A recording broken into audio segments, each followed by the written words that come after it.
Hey guys, hope you're well. In this video, I'm going to give you 5 key ingredients to build a highly successful online coaching business. Now, if you follow all these steps, you're going to be able to get ahead of 99% of the online coaches in the marketplace. So pay attention, take notes, and I'm not going to waste any more of your time, but let's get straight into it. So the first thing is you must have a clear offer or value proposition. So the average online coach is indistinguishable from any other, right? You probably know it yourself. If you type in online coach into Instagram, you will see the same type of person 1,000 times over, right? We all know what their offer is without doing too much digging. It's the typical standard training plan, nutrition plan, check-ins, all this stuff. They charge monthly for it, no matter what kind of transformation that the client is looking to achieve, right? It's all the same. Now, 10 years ago, online coaching was a new mechanism, right? Beyond the one-to-one personal training, which was a really convenient alternative to people who already knew what they were doing in the gym. They didn't need their hand held. It's a lot more convenient and versatile and they don't have to actually meet up with their trainer in person every week. Right, they're already confident in the gym. They already know roughly what they're doing. They just need the accountability, the support, and a sort of a second opinion, someone to guide them, right, to remove the mental burden of having to take yourself through a transformation. Right, we all know how it is. Sometimes you can make decisions with your emotions. However, just having someone there to make logical decisions for you is basically the main thing that people need who aren't complete beginners. So, if you plan on working solely with beginners, right, then feel free to click off this video, because in that case, you are going to need to be with them in the gym, taking them through form, teaching them things, gym etiquette, that sort of thing. And they probably aren't ready to dive into the world of online coaching yet. However, anyone that's already been going to the gym for at least 3 months, I would say, is probably, someone who could benefit from online coaching, depending on what their skill level is and things like that. You need to give yourself a competitive edge in the market, right? You need to think beyond the basics. Don't just go for the bare minimum. You need to think about how you can position yourself in the market, right, to give yourself the biggest advantage possible. So when it comes to having a strong offer, you need to use your personal experiences and strengths to maximize your selling power. So unless you have over 100K followers, being a generalist will actually put you at a massive disadvantage, because there's nothing pulling a complete stranger towards you, right? If you're just being a robot, talking about the same stuff everyone else talks about, distancing yourself from what you're putting out there, and you're not opening up and letting people actually relate to you and your story, then people aren't going to want to be coached by you, because coaching is a people's business. So people want to connect with you as a person, and if they're smart, then they don't necessarily care about how many followers or likes and things like that you've got. Right? They just want someone who's been in the trenches, done the thing that they're trying to achieve, so that they can follow in the same footsteps, follow the same blueprint, and have your support along the way. So, a relatable story, right? A perceived expertise in a small area, and a level of specificity to your program is exactly what will make your offer more appealing to a select few people. And there's over 1 billion monthly users on Instagram. You don't need to worry about, being too niche, because the people, they're out there, right? You just have to serve those people online with your content, and eventually you will start attracting those people. It doesn't matter how many followers you've got. So it's also important to know exactly what you can do, right, which can be crafted using a simple offer statement. So the purpose of an offer statement is so if we just take the clients out of the equation for a second, it's more about you just knowing exactly what you do. Like if someone asks you, then you can just rattle it off with no hesitation. So By having a simple offer statement in place, it's going to give you the conviction and the confidence to really convey your message online and attract that loyal tribe of buyers that you need to be able to make good money without a lot of followers. So here's just a little example, a little template that you can use, right? I help target audience to quantifiable end result. That's super important. If you're vague and you're focused too much on the process and you're vague about what it is you're actually helping them achieve, which, by the way, the part that they're only buying your thing because of the likelihood of them achieving, their goal. So if your offer is really vague, that's not necessarily that reassuring that you're the best solution to help them get to that end goal. So having a quantifiable end result shows them that, okay, I'm spending this amount of money to get this outcome, right? And that's when it becomes worth it. So I help target audience to get to a quantifiable end result in this time frame with my unique mechanism. Now, the time frame is important because, people don't just want to be coached indefinitely. They want to know that you have a set blueprint, that it works, and it works in this rough time frame. Obviously, everyone's going to have a little bit of a different time frame, but as long as you're basing the offer off your personal experiences, that's going to position you as an authority, right? And also having a unique mechanism. So that's basically your blueprint for acquiring the same result over and over again in a way that uses your unique insights and your systems from your experience acquiring that outcome. That's the kind of person people want to be coached by, right? If they resonate with you. If you're being a generalist, you're not going to have that sort of leverage, and there's not going to be a big amount of urgency, right, pulling people towards you. So that's the first thing. You really need to get clear on your offer, have a clear value proposition, and actually come across as the best solution on the market for a set kind of person.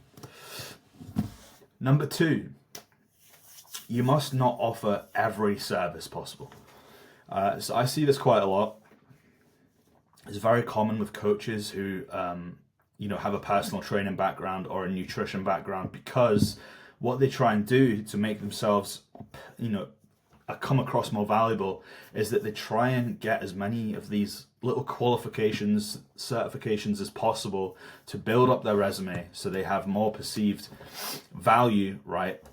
That they seem more knowledgeable, more experienced than they actually are, and to put themselves above, the average trainer who just has their personal training qualifications. So it's basically a please everyone sort of mentality. But this, in the online world, will actually only hinder your success. So people will just go to the person who appears to be, most suitable to getting them their transformation. And it also causes confusion as well. Let's say people watch your content or they go to your landing page. If they see all these different options about all these different services that you provide, the drop-off rate will be so much higher because they're not going to have that little light bulb moment, right, that tells them, oh shit, this guy is exactly what I've been looking for. You're just going to dilute yourself, right? You're going to spread yourself thin instead of doubling down on the thing that you're best suited to getting someone. So if they don't have a clear path to follow, right, they're going to get confused. They're going to get analysis paralysis. And there's going to be a part of their brain that's going to have doubts, and they're not going to see you as the best solution. Not only this, but from a back-end operations point of view, you're not going to have a streamlined client fulfillment process if every single one of your clients has different needs and problems. It's going to cause a lot of friction on the back end. You're going to get bogged down very easily, and you're going to hit your ceiling much, much faster than if you just had one client journey and you mastered that, right? You made this specific path the best it can possibly be so that you can get the same result over and over again effortlessly, right? And that's what makes a scalable coaching offer. So number three is you've got to charge enough money, right? This is still a problem, right, for a lot of coaches. And for some reason, it actually annoys a lot of people, right, which I don't understand. But these are the people who have zero idea of what it actually takes to build and scale a successful coaching business. So I actually learned this the hard way myself in another business, right, before I jumped back into this coaching.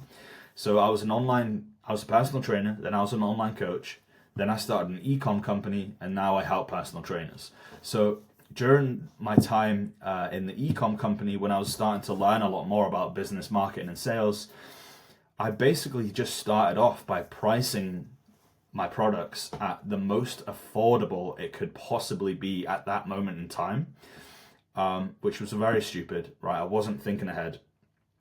And as things started to scale, I almost had no money to invest back into the business. Right, I had to piss off a lot of existing clientele to get past that point. So the lesson is basically charge enough now so that your business could 10x what it's currently doing and still be in a healthy, profitable place. So you've got to think about, a load of different stuff, all right? But you need to create a premium product, a premium service right from the get-go. You can always include low ticket offers and entry offers later, right? If people can't afford the main thing or they aren't ready to invest in your core offer yet. But if you start to invest in like software, a team, ads, all these little things that you don't even think about at the current stage that you're at, it's going to eat into your profits massively. So if your profit margins are at a good place now, right, where you've got a good income, you're able to survive, but you're just sort of getting by month to month, you're going to have a really hard time scaling up your business, okay? So instead of being in that mindset of just a coach who brings home what you earn, you need to think bigger if you want to have a good opportunity of growing in this, okay?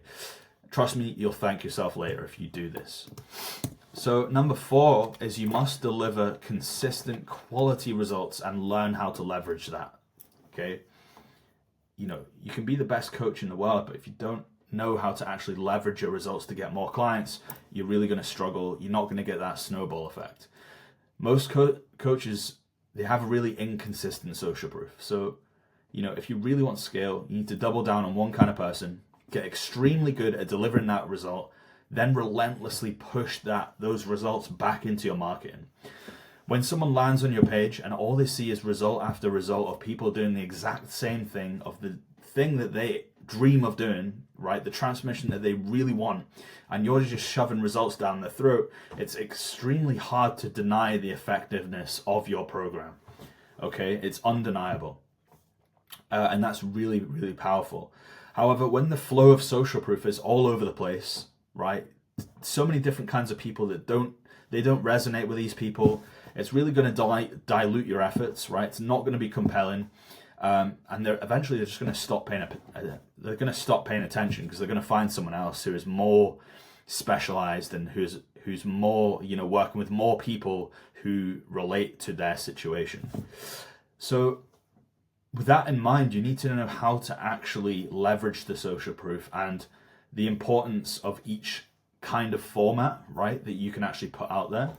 So there's 4 main formats, I would say, right? You've got the sort of interviews or like just a video testimonial. So this is more showcasing an emotional response to how good your program is, right? They're vouching for you. They're positively talking about how you've affected them emotionally, right? It's not a before and after picture. It's them just vouching for you, telling people how worth it was to invest in your program and how happy they are now that they've gone through it. Then you've got before and afters, which is more of a direct, showcase of how effective your program is. It's undeniable evidence that you can get people the end result, depending on what your offer is, right? If it's fat loss, before and afters work really well. If it's more of a health offer, then you're not really going to be using before and afters. Then you've got case studies, right? Case studies are so powerful because it's more of a logical breakdown of how exactly it was possible. So for people to take action, they need to have information and they need to have clarity about what it's going to take to get them from A to B if they join your program, right? It's not going to be a magic pill. They're going to have to do the work. So your process has to align with their values.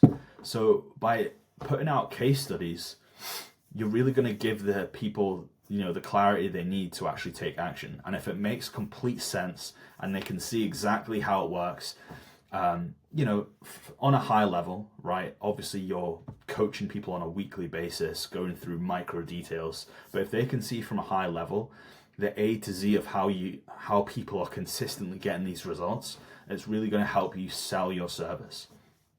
And then you've got client wins. So this is more just like a behind the scenes of people consistently getting return on investment inside the program. And you're just sprinkling this on top of all the other formats, right? Just consistent client wins all the time just proves that, people are getting a positive outcome from joining your program. Number 5 is you must not rely on referrals only. So back when I was doing my heavy market research, right, before starting my offer, I was actually really surprised at how many coaches thought it was a flex to boast about how almost all their clients just came from referrals. With having a business mind, I instantly knew that, things weren't right there. Obviously, it's a positive thing and it's a reflection of their coaching ability, which is definitely a great bonus, but it also just shines a bright light on how their business isn't functioning as well as it could be. Now, no one is getting anywhere close to reaching their full potential in their business or getting to full capacity on referrals alone with online coaching. It's way more common in the local market, not online. So, it's completely different when you're a personal trainer, you're trading your time for money, right? The ceiling is much, much lower. There is going to be a lot more word of mouth, and there still is with online, but definitely not so much. So it would honestly be very, very healthy if 10% of your total client acquisition came from referrals, right? Only 10%, right? That's how powerful having a good systems in place for your marketing and your sales process can be, right? If you do everything right.